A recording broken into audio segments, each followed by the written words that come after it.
এক আল্লাহ গজব করেছে রে। কাজ ছাগলে দেখা বুঝছে ওমা আল্লাহ লাখ ধান শেষ। ও কাজ ছাগলে গজব করে দিছে।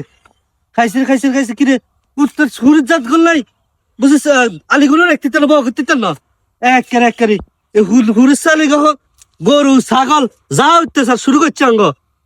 আই হ্যাঁ রে আল্লাহ লাখ ইয়া শেষ একেবারে গজব করে দিছে। কি হইছে ভাই কি হইছে তুই দেখ না আলি শেষ ছাগলে খাইলেছে ও হয়েছে সুরের জাত চালি ও হয়েছে গরু আর গরু এই যে গরু রে আইয়ে চুকুলে খাস। আরে ভাই আটটোকে চাই গেছি এডি এটা ঠিক মতো না নন এডি খাইলে আমার দোষ কিতে তুই কি বাইর দেখি দা করত তুই তোর কইছি এলো না তুই বাইর দেখি দা করত এই ছাগলের ব্যক্তি ধরবি যা দৌড় দৌড় ছাগলের ব্যক্তি বান গরুর ব্যক্তি লো আই হে রে সব শেষ আর